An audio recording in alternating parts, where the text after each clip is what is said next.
then many companies were not offering any, let's say, services in that case, so you are All right. uninsured, and Okay. then I was not afraid of COVID, but you can get, I don't know, appendix problem, you can All right. fall and so you can break your arm, so Mm. things can happen always, All right. So So that was a bit of confusion yep. altogether. So it's now 2 p.m. in Indonesian Western Time, Yes, Professor. So I'll hand yes, over to our chair. Yes. yes, Please, please. Yanri, Yes. the So, head is on your head now.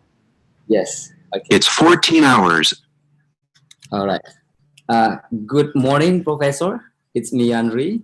I will be the chair of this event today, particularly for this section. I'm so glad to meet you. So allow me to open the program first. Yes. Good afternoon, ladies and gentlemen. Good afternoon, all audiences, for this particular and very special section, Keynote Address 2 at 4 or 2 p.m. in Indonesia. And good morning, perhaps, for the audiences from other countries, particularly the Honorable Professor Anis. Then here I also have a large number of my lecturers, actually. When I was still studying at UIN Sultan Taha Saifuddin Jambi 5 years ago, including Mr. Agus Salim. Then, all right, without further ado, I would like to introduce to all audiences Professor Anis Barek Sharafik. He is the author, and then he is also the chairperson and professor in international law and global political studies from Vienna, Austria. Perhaps we already know him, and maybe some of us already met him before, like Mr. Agus and other lecturers here. And he has authored 7 books for American and teachers and numerous articles on mainly geopolitics, energy, and technology. Professor is editor of the New York-based Geopolitics, History, and International Relations Journal, and editor board member of several similar specialized magazines on 3 continents. And No Asian Century is scheduled for winter 2020 and 21. Okay, ladies and gentlemen, please welcome the Honorable Professor Anis, and I will hand over this section to Professor Anis. Thank you for introduction, and thank you to all of you for invitation. I'm very happy to be, at least in a virtual way, with you in Jambi and Sumatra. I've been several times and meeting your fellows and having a pleasure of teaching there at your school, but also at the State University. So I was very impressed by the warm welcome and by the interest of participants, of the fellow professors and students, and also with the Jambi itself and Sumatra. So I was very impressed. And for many years, actually, I've been coming to Indonesia, and I kept actually having an interest of coming a little bit, of going beyond the usual places. And the usual places in Indonesia are practically Jakarta and Bali. And I was sometimes also joking, and I said, okay, so don't you have some other islands by Bali? Because many international conferences and events are taking place in Bali, basically, for good reason, because there is a good infrastructure. Bali has been known for years. It's a bit different culture than the mostly Muslim Indonesia. But I was always interested. And finally, I managed to come to Sumatra several times, and I hope that I will come soon again, as soon as let's say the traffic is normalized. I will come to Indonesia, and definitely at that occasion, because usually when I come to Indonesia, then I give myself a bit more time to lecture here and there, and then I'm sure that Jambi would be one of the one of the places to come, even physically soon. So again, thank you for inviting me. Indeed, we have 8 o'clock in the morning. It's very gloomy weather in Vienna, and it's winter with us. We had some short snow, but basically right now it's just cold and gray. Without it's a dry winter. It's the beginning of the winter without too much either snow or rain. So it's really a bit depressing in Europe right now. It's not like in Indonesia, you know. Some would say it's interesting because we have 4 seasons, but believe me, you know, so the winter days are very dark, and especially when there is no snow or when you are not skiing, you know, it gets a bit tiresome. Anyway, so coming back to the topic of today's lecture, basically, I mean, the title is unfortunately not new. I've been using it in the earlier writings, and the big crisis, the big crisis that we have handled in the world was so-called economic crisis of 2008-2009, and I think already by then I was writing the part in which I said there is no economic crisis because we had ecological crisis and this and that. So all the time, you know, so the media and let's say the mainstream scholars, in a way, they've been convincing us that we are living sometimes of crisis, some periods of crisis that we have to handle and so on and so forth. And then out of this, a bit of, as an outcry, as a part of desperation, I said there is no economic crisis, there is no energy crisis. The only crisis that we have is a crisis of cognitive mind. And I deeply believe also with this, which we consider eventually as a health crisis, this is again crisis of cognitive mind. Why it is the crisis of cognitive mind?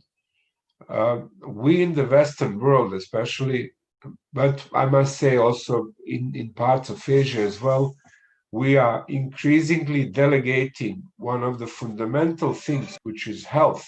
We are delegating to private companies. Health is a public domain. Health is embodied in preambular part of Constitution. The right to health is one of the essential rights. Together with the right, please, could you make sure that your microphones are switched? Unless you talk, okay? So right to health is one of the fundamental rights which are enshrined in the constitutional, in the preambular part of constitutions of nearly every single country on the planet. We cannot delegate those issues to private companies. We can't let private companies to set up the way how we will tackle certain health issues. This is unthinkable.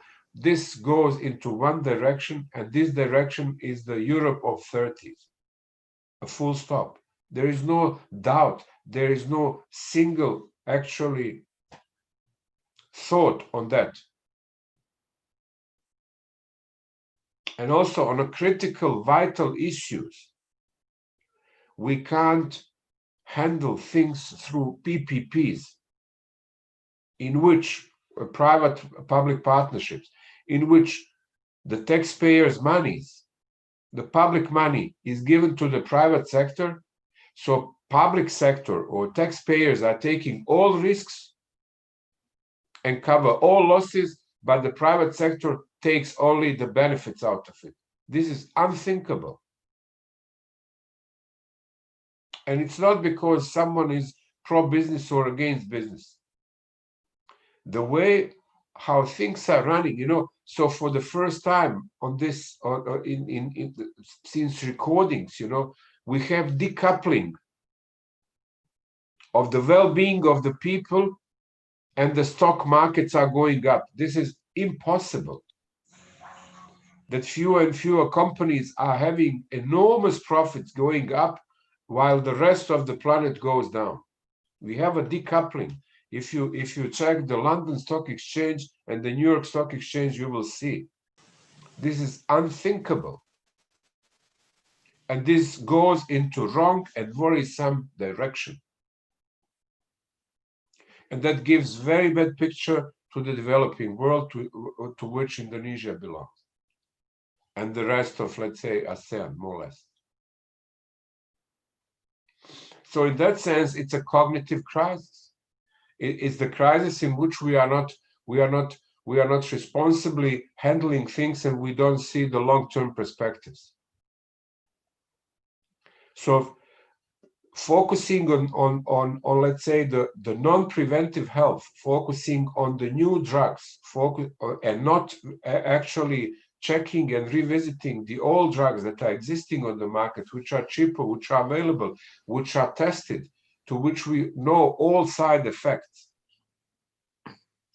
This is bringing us, to huge problems that are facing us in the future. There is no silver bullet. So we have a magic vaccine and we give injection of the vaccine and everything is beautiful next day. The sun will shine and business will return to normal. There is no this actually silver bullet here. And we want to believe in miracles. This is irresponsible way of thinking.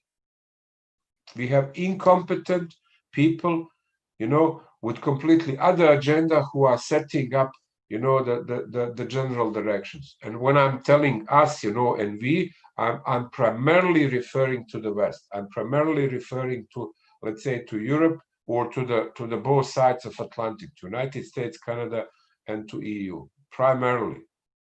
So those are, let's say, and this, what is also worrisome, is actually our unselective, our impatient, our nervous jump on everything new what comes. And our history teaches us, so we did also, if you go to commercials of the 50s, you will see very, brutal, very aggressive propaganda to use actually the pesticides. Use pesticides, boost your production, a revolutionary approach to agriculture, so it was such an aggressive push to take very, let's say, toxic substances, made pesticides, among them DDT. I'm not old enough not to remember the commercials in Yugoslavia that I grew up on DDT. And DDT have turned, already when the DDT was about to be introduced into the market, there were studies telling that about this toxicity of it. But they've been ignored and they've been considered as a conspiracy theories. And then finally, when we had overwhelming actually number of evidences about toxicity of DDT, then finally we said, oh, well, so maybe it's not that good. And here also, all over Western Europe, we have still contaminated lands. If you want to, for example, to involve your agricultural activity into so-called biologically clean agricultural activity, you can't, because your lands are contaminated, and contamination by those pesticides lasts for 50 years, 50. And still many places around, they need still to wait 5, 10, or 15 years for that. Then we had, ladies will remember or recall, so to have a beautiful hair, you need those hairsprays. So the hairsprays in the beginning, because you need the property in this bottle, it's a bottle, okay, and it's liquidated, so it's liquid inside. So when you press, it has to go in aerosolic way. So in order to create from this property the aerosolic effect, you need certain chemical substance. And the first chemical substances that we've been using were enormously toxic substances which are going into the higher levels of atmosphere and practically eating our ozone. Those are very, let's say, unstable molecules of oxygen. A normal oxygen appears in like two atoms of oxygen are creating the stable form of molecule, which is O2, which we breathe usually in the air. Okay. And practically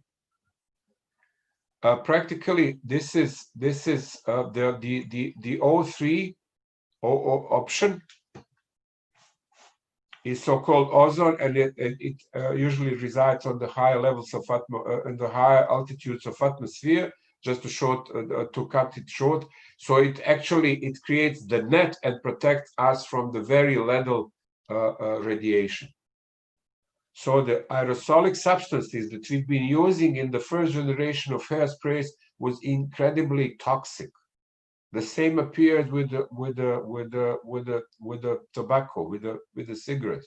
So practically name the technology, you have it.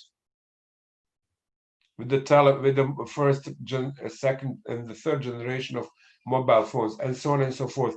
So practically the attitude, especially in the less regulated markets in which actually private sector dominates, and it's pressured by profit. I understand, private sector has to make a profit. There is a competition, it's rough, and people have to actually push it so hard in order to create margins. If you are not having your own company, but there are some owners and shareholders who are having a company, and you as a manager, you are pressured on a daily basis to create profits. And you are forgetting that you are an integral part of society, that you have to have a social responsibility, health responsibility, and environmental responsibility. You are just overly focused and overly stressed on profits. And if you have too many of them, giving and letting them to voice themselves, you are creating a new climate which is not on a benefit of society. So practically every technology that has been deployed in 20th century,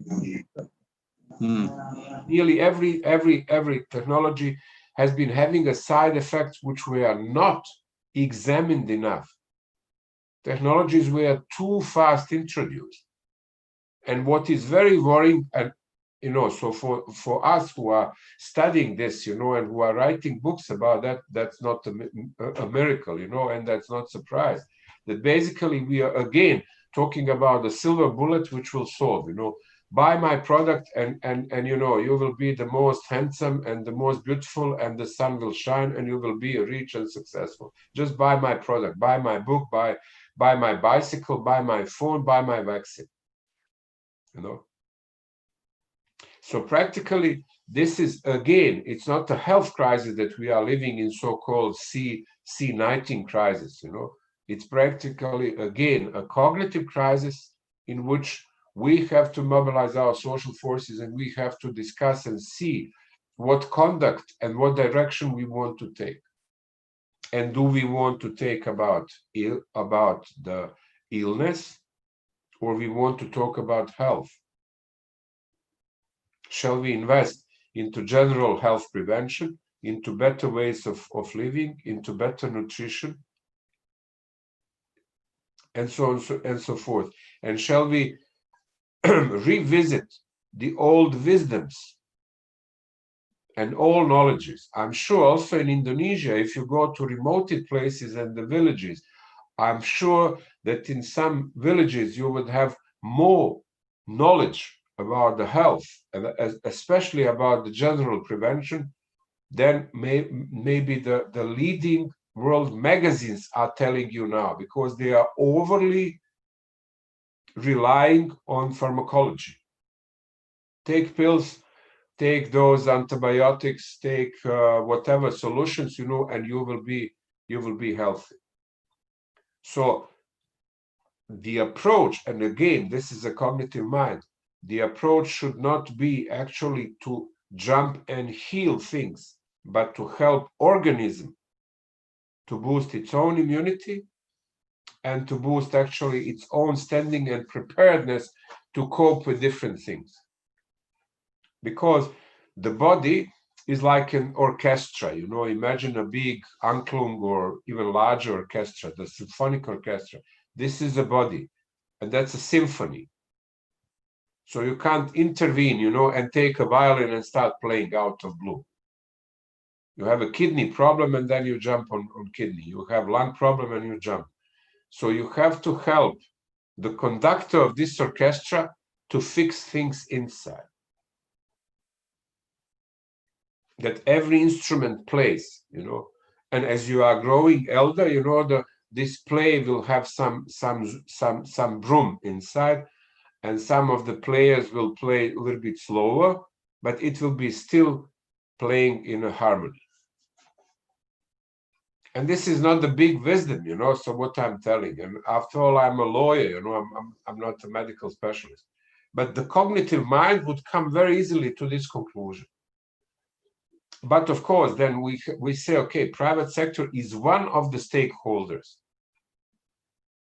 And private sector on the level of initiatives, on general boost of the let's say, of new working places, this is the place of private sector. We should give all support to private sector in that regard. But private sector cannot dictate something which is absolutely the point of public domain, and this is the health and the right to health and the right for informed consent, which is the fundamental portion of right to health. Informed consent means actually that before any medical treatment, you have to be informed and you have to agree to it. Those are the standards as embodied by Human Rights Charter, the United Nations Human Rights Charter of late 40s, European Charter, and so on and so forth.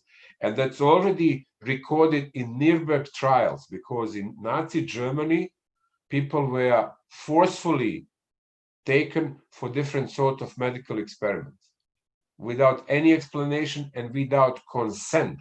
People were not consented. And you have, and I'm warmly inviting all lawyers who are involved in human rights to check Nuremberg Code. It's a part of the Tokyo trials for the atrocities in Asia of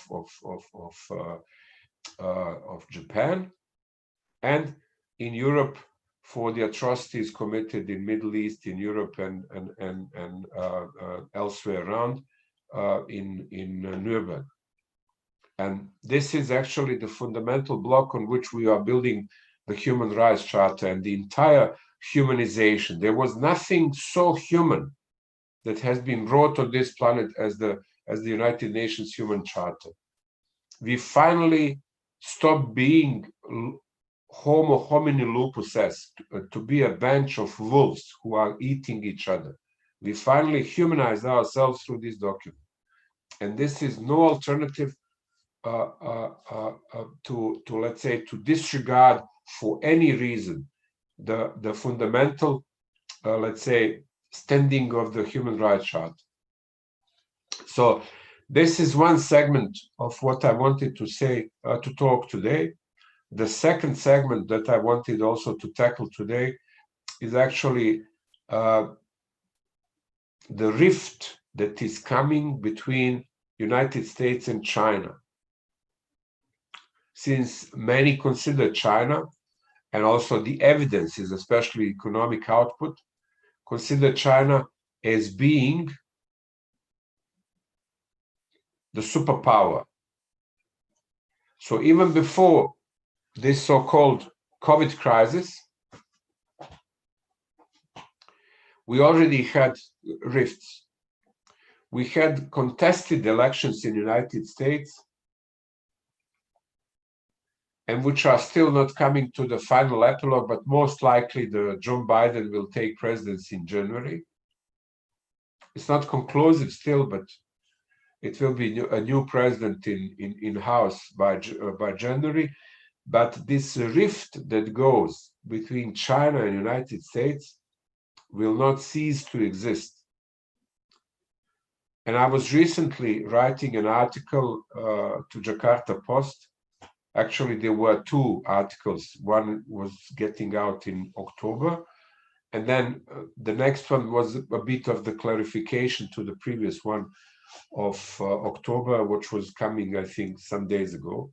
So you can find them, and I sent this anyway to Agus, so your colleague Agus can distribute among colleagues that article, in which I stated actually reasons why the rift between the United States and China will go on.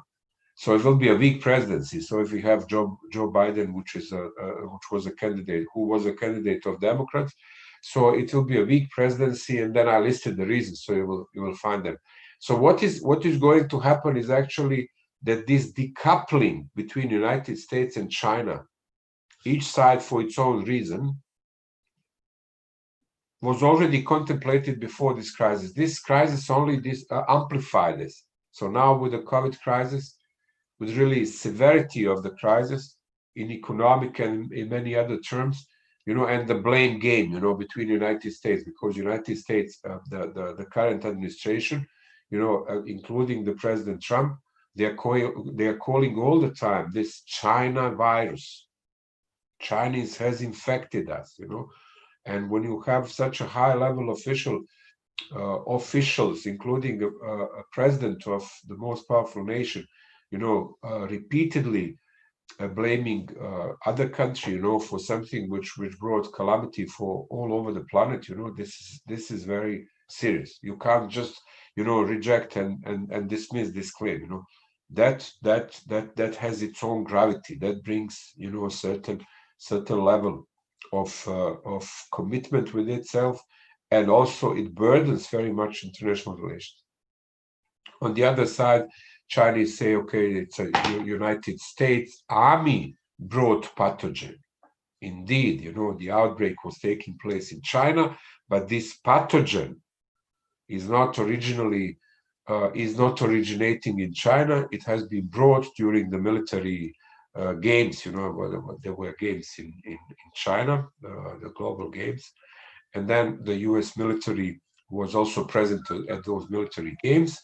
And the claim or the blame of Chinese side, or contra blame of Chinese side, says, okay, this was the pathogen that has been brought by United States and inflicted upon us, so that we are blamed. But essentially, the United States is behind that. So those are the serious and repeated claims, which are just an indication, a tip of the iceberg, in which we see that the rift between those two superpowers, especially in economic terms.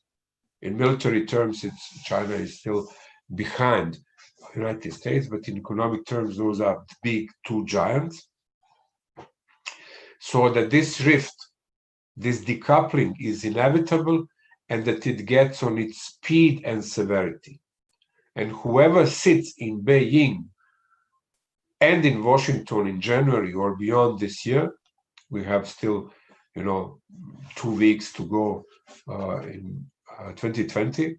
So soon will be 21, a new year. So whoever sits in Beijing and Washington will not change the course of this actually conflict. It is important to understand the position of Southeastern Asia, including very much Indonesia. And that was basically the notion of my text that I was writing.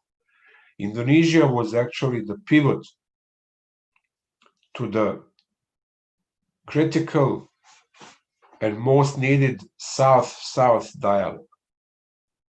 Indonesia was bitterly fighting its own liberation, was paying very high price in it, was a very poor country with a very few literate people, but still was eager to involve itself in a strategic dialogue, and it was calling upon a big conference, or Africa-Asian conference or summit, or the south, or south-south, as you wish to call it, in Bandung by 56, and was the beginning of the process which then turned in Belgrade later in 61, which was officialized or regularized, or let's say institutionalized in a way by 61 in Belgrade and known as a non-aligned movement.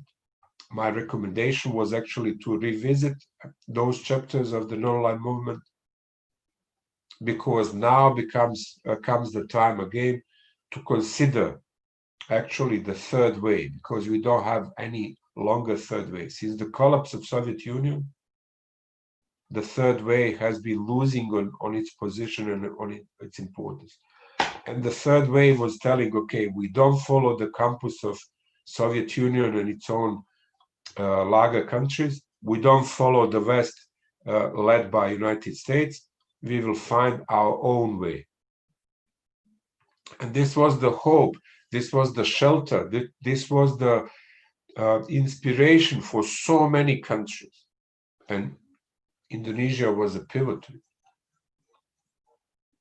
So this was also tranquilizing the tensions that were existing, because United States and Soviet Union for decades were contesting each other ideologically and also geopolitically, militarily.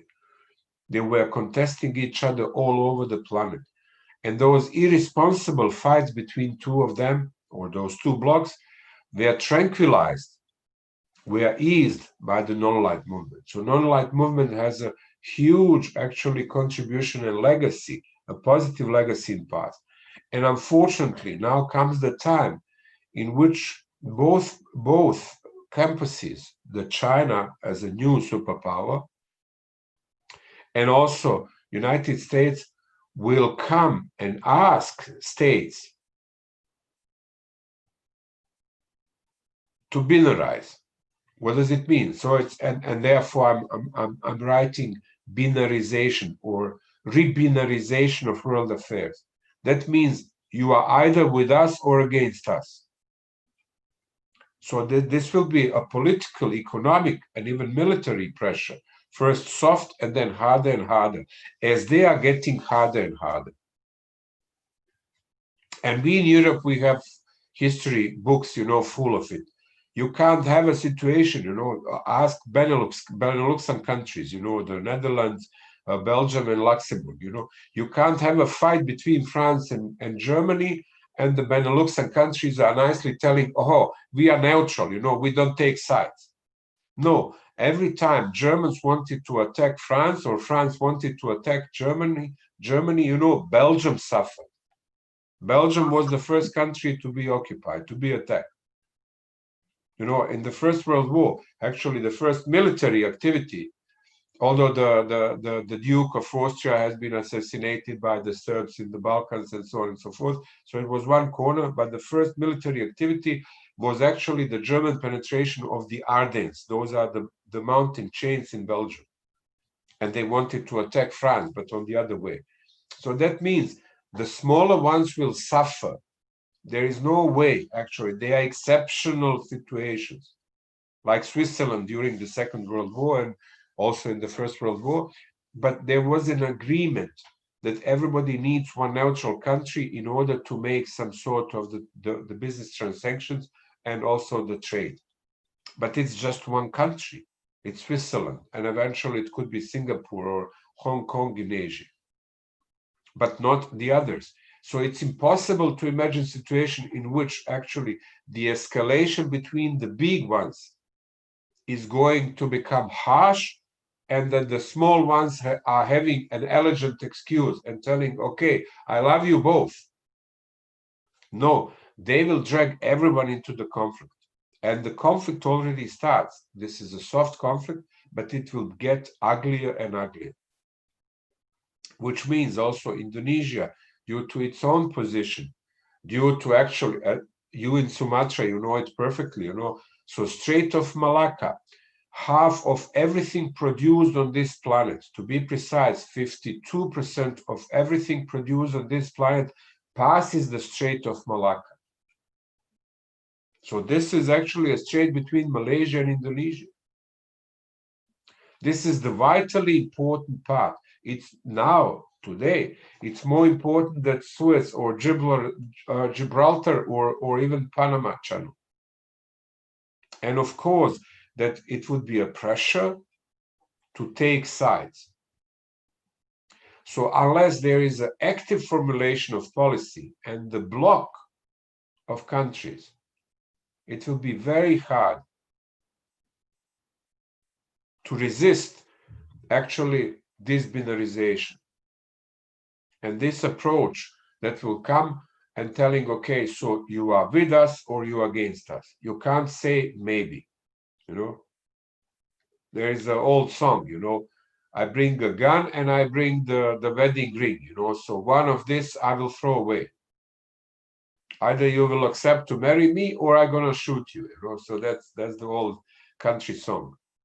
And that's this binarization, you know, I don't take maybe or both or neither as an answer. You have to be with me.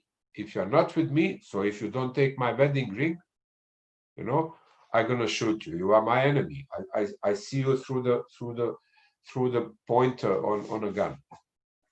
So that's this binarization. And of course, as the acceleration of the conflict between two major rivals is going on, and this decoupling is also coming, you know, so we don't have now time, and it's beyond the lecture that we have that we have agreed today to have, you know, what are the reasons why the West and especially United States have to go into escalation?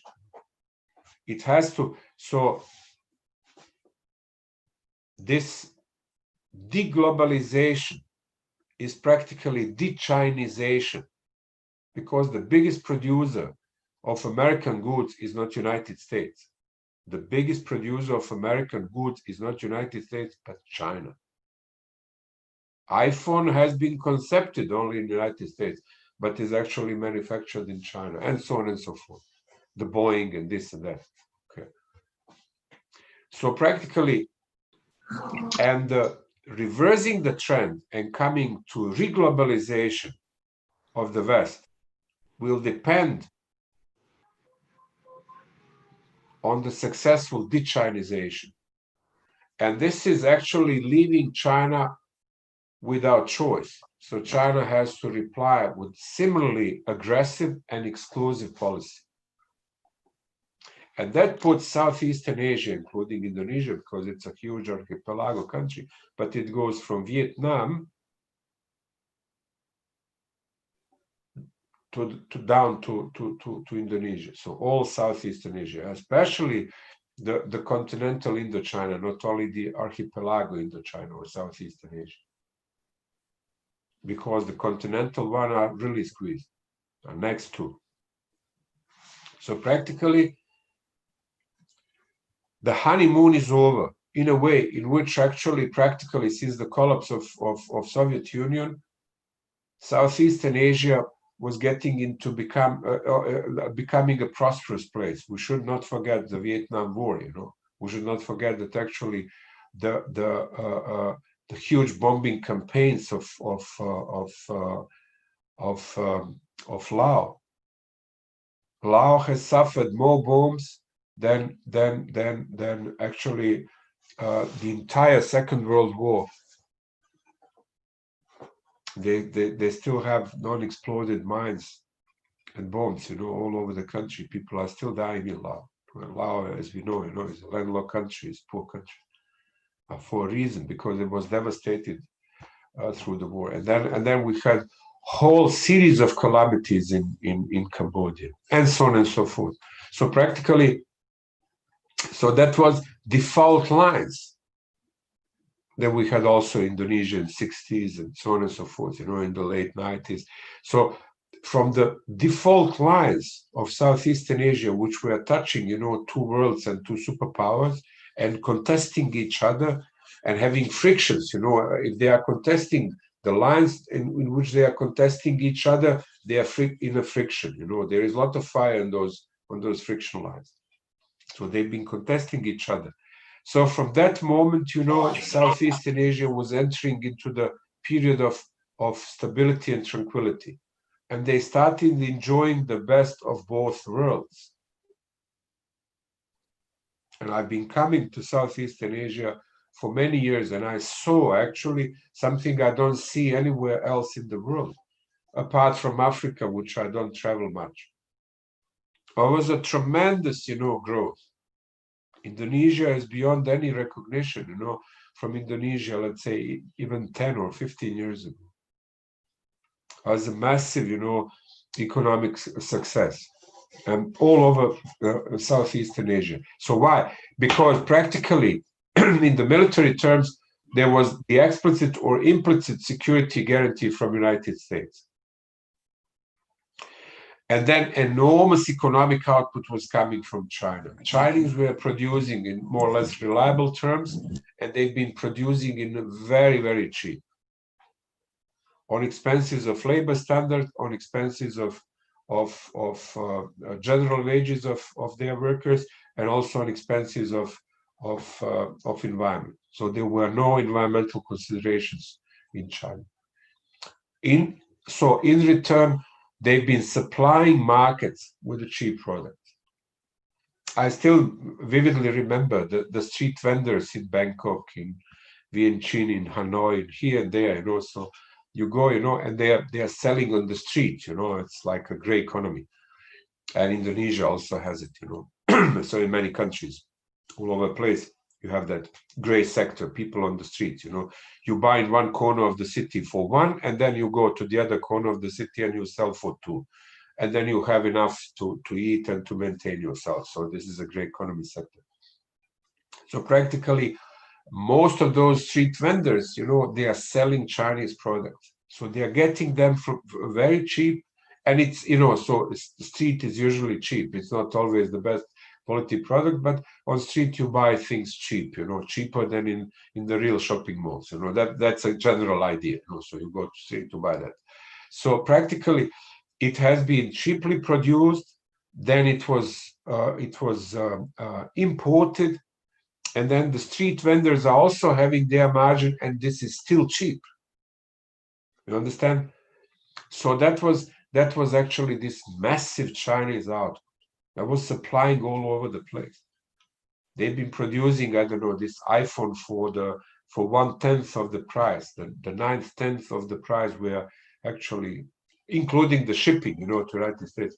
There were the margins that the company was taking, and iPhone was not the Apple was not the only company. So practically every, let's say, high-end or let's say manufacturing or labor-intensive product of United States and Western Europe was produced in China.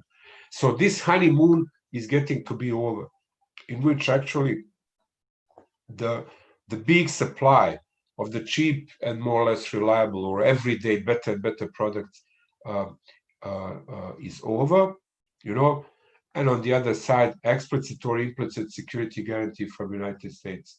And what is very important is actually for Southeastern Asia is to revisit the chapters of non-light movement, to create a larger front, and at home to really return and to see the multilateral setting of ASEAN, which I don't see to have any alternative.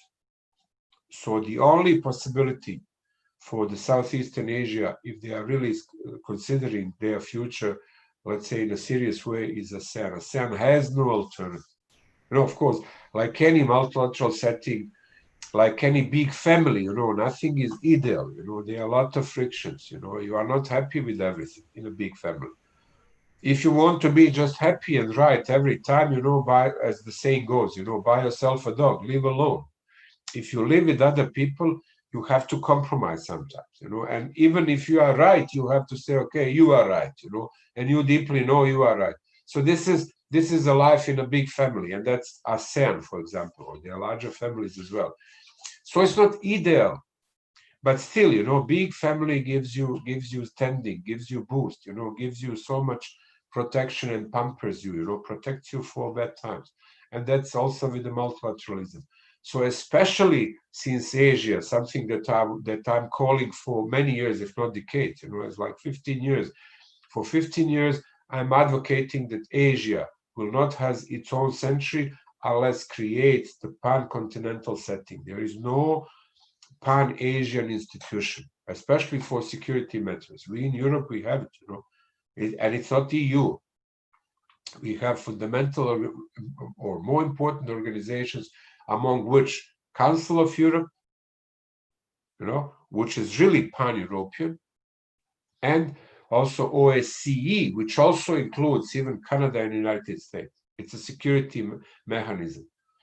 Africa has African Union. America has also different institutions, including Organization of American States. So Asia is the only continent, and is a promising continent, is a continent of economic growth and prosperity and the future, appeal, but has no its own setting. There is no place in which you can come and address your security needs. When you can't address your security needs, when I don't know what my neighbor is planning, I'm per definition, per default, I'm considering that actually my neighbor is having a hostile attitude or hostile ideas towards me. So for me, the best is to arm myself, to go into armament. And then my neighbors see actually that I'm going into armament, and so on and so forth. So it's a vicious circle that is created.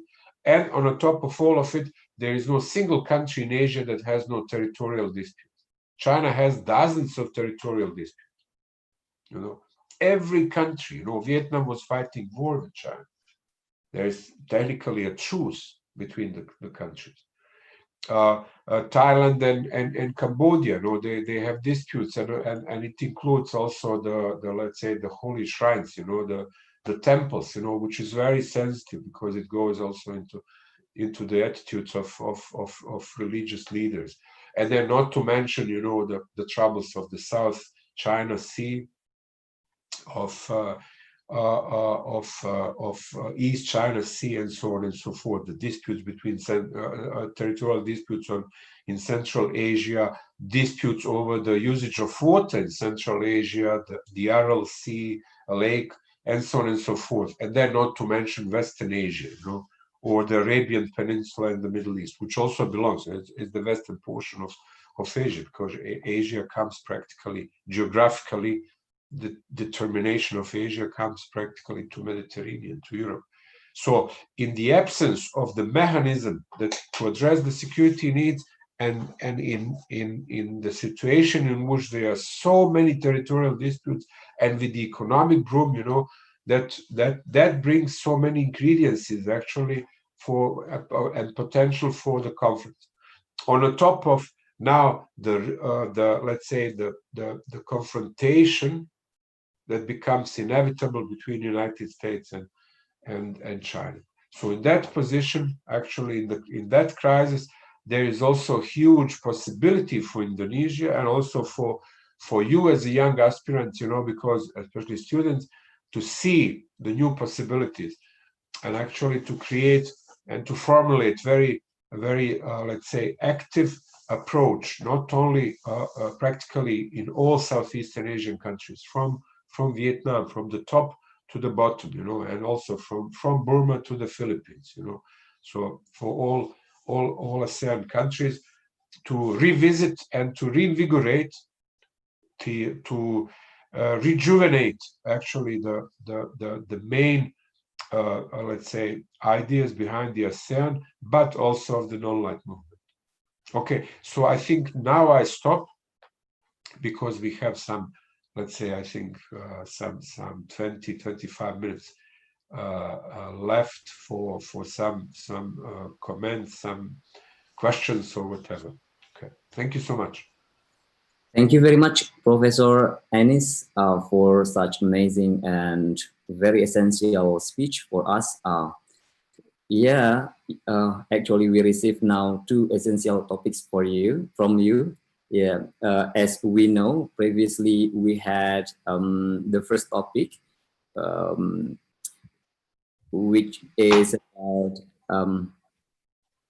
the pandemic as a crisis of cognitive mind, but that's very also important for us, listening for the ideas among America or USA and China in this situation. For the participants, ladies and gentlemen, untuk bapak-bapak dan ibu-ibu, apabila ada pertanyaan, boleh ditanyakan langsung melalui chat box atau raise hand for all participants. If you have any questions for this section, you can directly leave your questions on the message room or raise your hand. Probably we can begin from Mr. Agus. Yes. Mr. Agus Salim.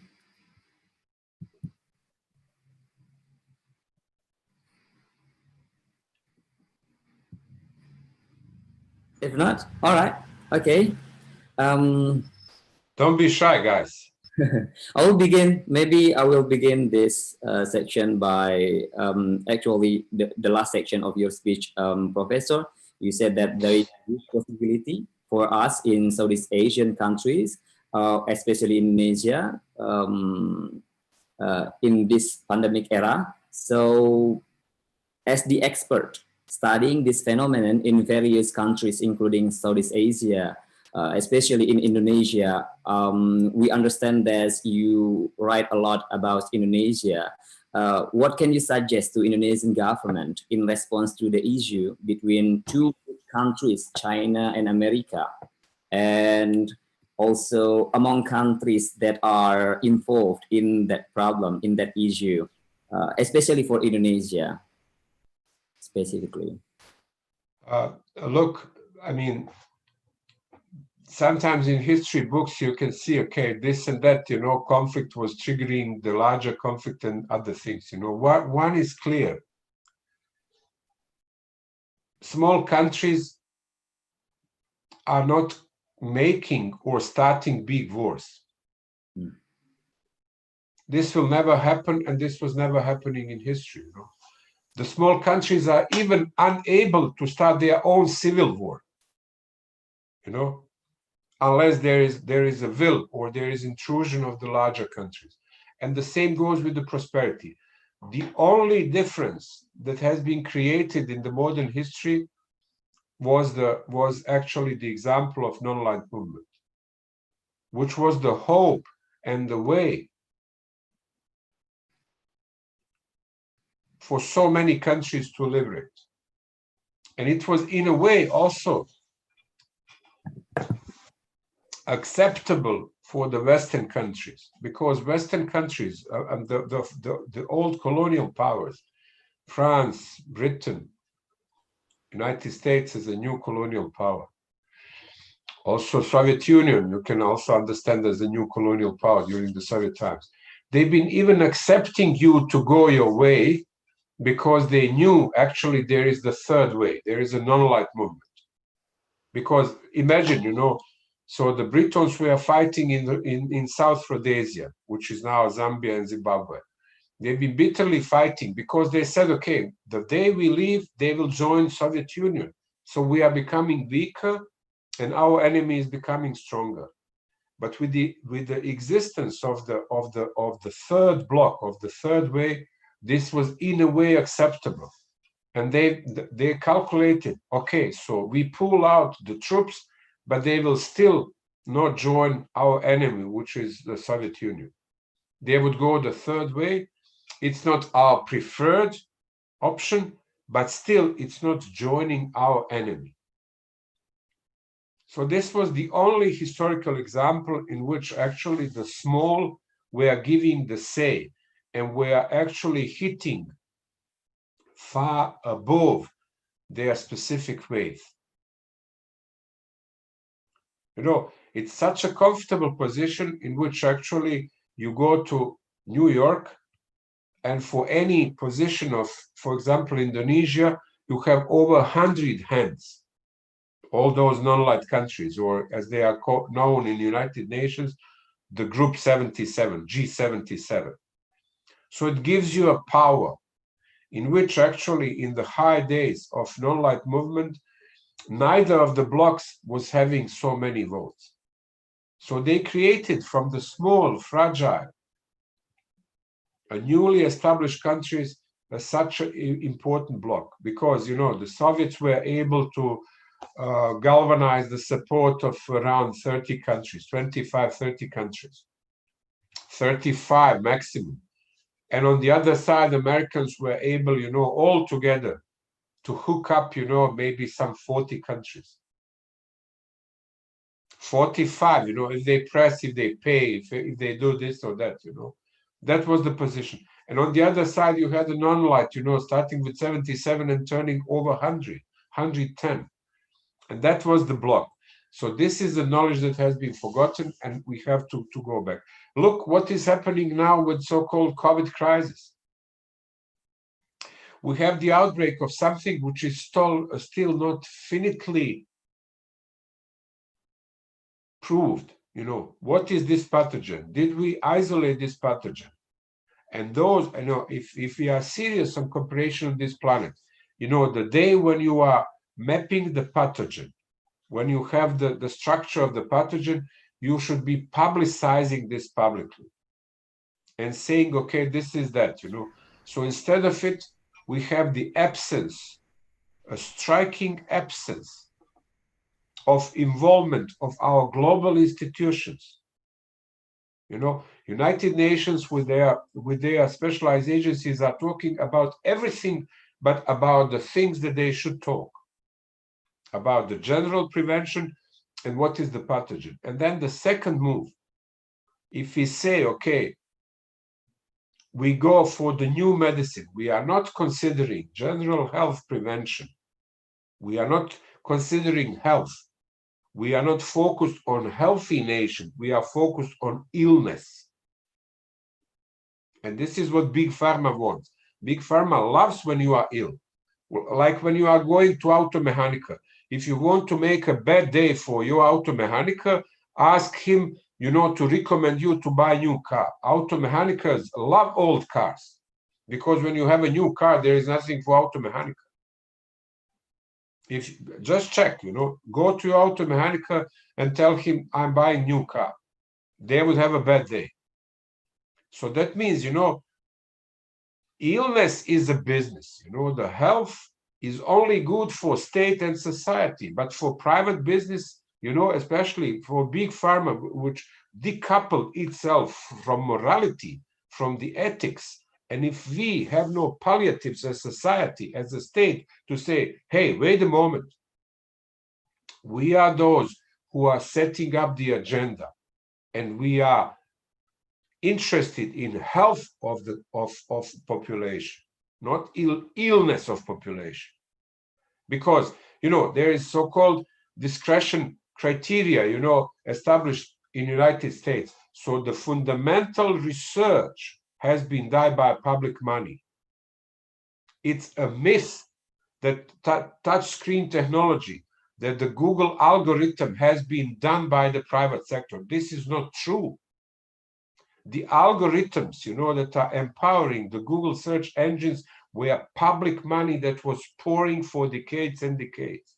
The touchscreen technology, the technology that Uber is using, is the military technology, and military has been financed by public money, by taxpayers, by us, by ordinary people for decades, for half a century. And the GPS system, the whole network of geostationary satellites, has been created not by private sector, but by public sector. And now private sector says we are too regulated. State is suffocating us. They go too far. They are becoming a huge problem for this planet. They are jeopardizing our democratic principles. They are turning us into animals. This is the point, you know. It's not the point, you know, if you want to create, you know, the good atmosphere for the private business, you know, or not. This goes too far, okay? And then we have so-called silver bullet. Look at the game with the vaccine. This looks like an armament game. Like who will have the intercontinental ballistic missiles first, Soviets or Americans? who will detonate the first atomic bomb and who first nitrogen bomb. Why don't we have, through the global institutions, a collaborative work? We say, okay, so the vaccine, the silver bullet, although nobody serious believes in that, but okay, so we say, okay, there is a silver bullet, let's create the vaccine. Why don't we have a collaborative work of all? And once the vaccine is done, we publicize all data and we let every country to manufacture vaccine for itself. Why we don't live on such a planet? Why everything has to be coming from one source or two sources? And now what, so now you have to decide, and that's exactly, so you are also in position in Indonesia. You have to decide, which vaccine you will take. And by deciding this, you are deciding which power is closer to your heart, and you are also deciding on the model of society, and you are deciding on the future health and future actually demographics, because we don't know side effects of it. We don't know whether it will influence sterility of man or woman in the first, in the second, or in the third generation. Why? Because it's simply too fast. And we don't know this. So basically deciding, on the allopathic or this or that way, you are deciding about the model of society. And why? Because we are having a deficit of cognitive mind. We say, wait, on this planet, wait, we have a problem. Okay, virus, and then you have a French president who says, we are at war with the invisible enemy. This is a nonsense. It's a serious country, and the president of the serious country is talking nonsense. What kind of invisible enemy? For God's sakes, viruses are on this planet for billions of years. Not millions, not hundreds, billion of years. And if you go into any forest, because also trees, in the whatever forest, trees are also attacked by viruses, and they are actually radiating these etheric oils, which are boosting actually your immunity, ionizing the atmosphere. Those are the old wisdoms. So in that way, actually, our flora, our vegetation is smarter than humans. We are completely, as a civilization, we are taking the wrong way, and we are rushing into wrong way. So if you study this, you get amazed, you get shocked about the planetary stupidity and direction that we are the wrong direction. So the best actually advice for Indonesia or for any individual, go back to your own devices. Don't be told, follow your own, logics. And this is the way. And literally and seriously, every tree in the forest of Indonesia or in Europe is smarter than us collectively as humans, because we are going into, to believe that there is a silver bullet, that there is a shortcut, and we are rushing into technology which has been not actually tested at all. And especially if we are going into the shots which are genetically modified, because once you make a genetical modification, there is no reversibility. It goes on, and you can't reverse it. And we are exactly rushing. And what is especially worrying, there is no collaborative approach. If we have a planetary problem, we need planetary solution for that. And there is no single excuse. And that's exactly when we lost control over the steering wheel. On this actually tragedy, planetary tragedy, nobody can take profit. This is deeply immoral. And the obligation, because every private business is also part of society. It has been created by society for society, and they should be at service of society. So the fundamental research, if we say, okay, there is only one solution to the illness, and this is a vaccine, So it should have been a collaborative approach, and the research and the work all over the planet. And once we come to the credible solution of the vaccine, it should have been publicized, open publicly, that everybody gets the formula, and that every country on the planet can manufacture itself. This would be a civilization. This approach is Homo homini lupus est. This old Hobbesian world. Everybody for itself. Me, myself, and everybody around me is an enemy. Watch out and kill, if someone wants to come closer to you. This is Hobbesian world. This is brutalized and barbarized world that we've been living long ago. And that's a tragedy. And this is a cognitive tragedy. It's not a virus. It's a tragedy in our mind.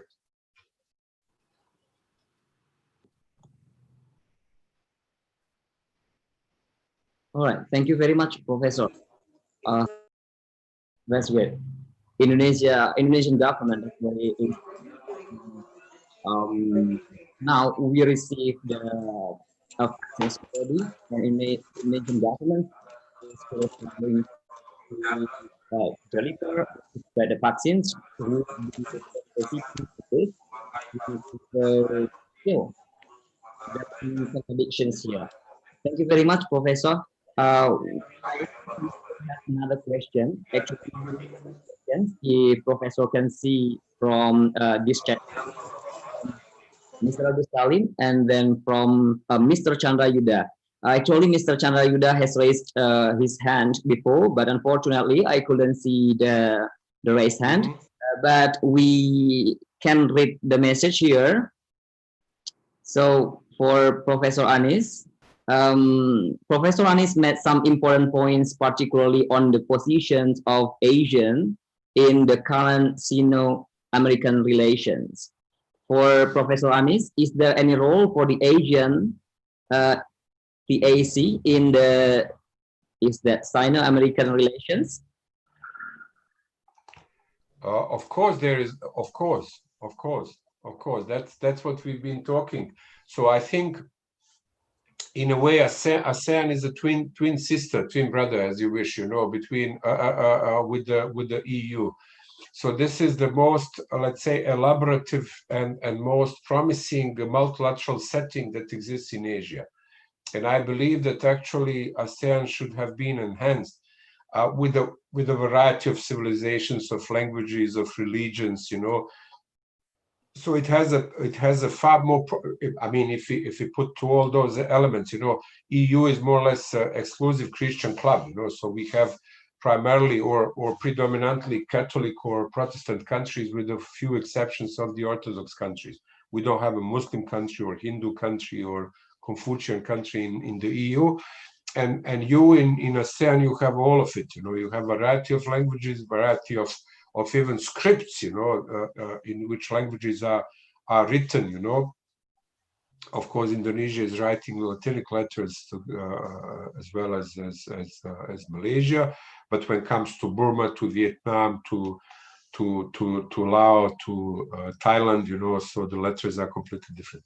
And also the variety of religions. So from that point of view, ASEAN is very promising, and we have no similar setting. We have GCC, or we have Shanghai Cooperation Organization, which is more defensive pact to tranquilize, relations between China and Russia, and squeeze Central Asians. So the real democratic principle enshrined, in ASEAN have, as I said, potential.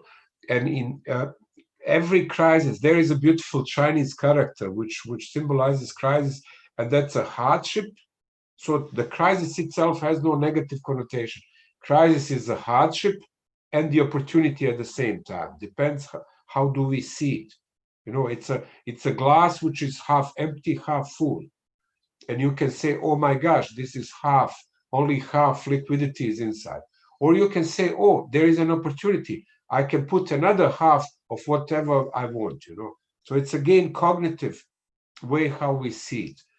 So there is a good opening and good opportunity for Indonesia and for the rest of ASEAN countries, in which they can reinvigorate again, the basic principles of ASEAN, the boost and strengthen the positions of ASEAN, and also recall the best of non-aligned movement, which is then the larger front, because the alternative to this is alignment. You have to decide then, like when the relatives are coming to a little kid and they say, okay, do you love your mother or your father more? And whatever you say, you are making mistake. And that's this binarization of international affairs. Which power you like more? And unless you have the active, involvement, active coexistence, and the neighborly relationships, or with everyone, not only with your neighbors. So basically, unless you have this elaborative approach to it, you can't resist. You can't just be passively neutral.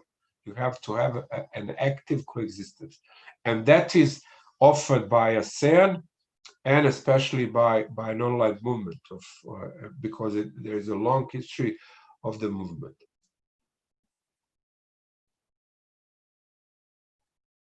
All right, thank you very much, Professor.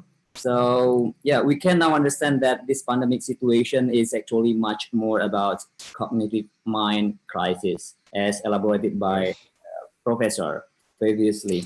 I think we come to the end of this section. I would like to thank you very much. I would like to extend my thanks to Professor Anis Bakhtarevich for the very essential speech in that nice morning in your country and this nice afternoon also in Indonesia. Of course, it really opens and broadens our minds, our perspectives, because we listen directly from the expert. And actually, this is my first time personally listening from the expert too. And I am so honored to be here, to be leading this discussion. I hope to meet you directly someday in the future, maybe of Indonesia. We are looking forward to meeting you, Professor. Then I'd like also to thank to the committee for having me here. Then thank you very much for all participants and all the questions we received. Unfortunately, we couldn't ask another question, or actually the other question from Mr. Agus, but I hope Professor Anis can read it. So maybe later on can answer this maybe directly through email. Thank you very much, ladies and gentlemen. Thank you very much, Professor. Now I am handing the stage to Mr. Agus Salim.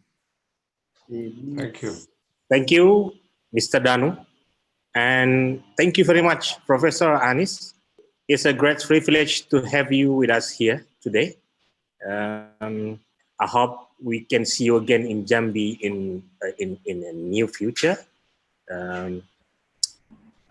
It's great to have you, and we have very insightful conversation today. And thank you all for the participants. Now we will move on to the next panel. So it's said that we have to stop this session. As we can see that many more questions are appearing on the screen, but unfortunately we have to stop it here. But we will, by your permission, of course, Professor Anis, if you allow me, I can share your email to them so that if they have further questions, they can ask directly to you personally through emails. Yes. All right. Yes. Okay. Great. Fantastic. What is very important, as I said, I mean previously, for the let's say for the times of crisis, which are hardship but also opportunity. It's also very important that everybody involves actively also in the research field. So from that point of view, everybody who wants to publish, who wants to opinion, who wants to check some, let's say, ideas on writing scientific or op-ed articles, and even helping them to publish, to voice themselves, this is always very important. One of the essential things, and every time I come also to Jambi, I was telling this before, but this time I missed to say, also the war is on a narrative, you know. So if Indonesia wants to participate, it also have intellectually to participate, and it has to raise its voice. You know, you need to be present also in the narrative, so in writing. And from that point of view, I'm very open. I hope to come to Jambi, I mean to Indonesia generally, to Southeastern Asia before too long. I don't know what does it mean exactly. Nobody knows, you know. It's $1 million question, you know. But what I can promise, the first time I come to the region, I will try to put Jambi, and then we will have more time to discuss things. Times are very, in a way, disappointing, but on the other side, also very interesting times we are living. You know, those are not boring times, and that invites all of us, you know, scholars and the students, so to be active and to create new ideas, you know. So thank you so much. Thank you. Yeah, so you are free to disseminate what I send you as a folder, but also if there are some questions, ideas, people are always open, always welcome to come up with the with emails. Yeah, sure. Thank you very much. Thank you. So we stop here, and thank you, Professor Anis. And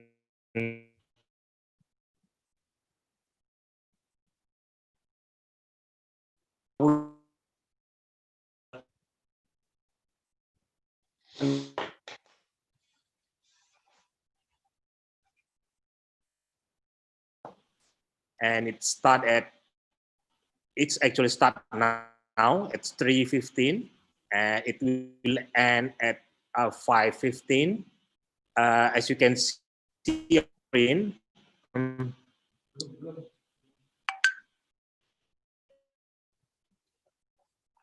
since there are information that you need on this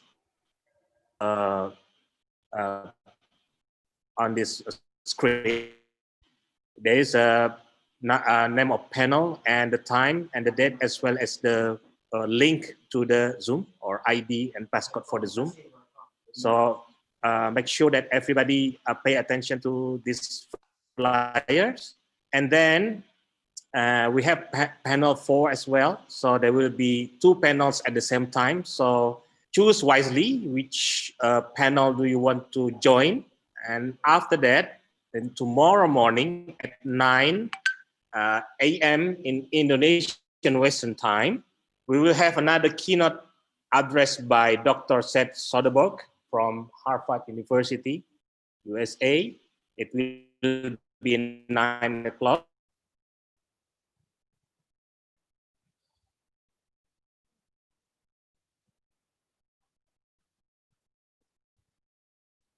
So that's the short announcements. And thank you once again to Professor Anis. And thank you to our chair. Thank you so much. Yeah, you're welcome. It's a pleasure to have you here.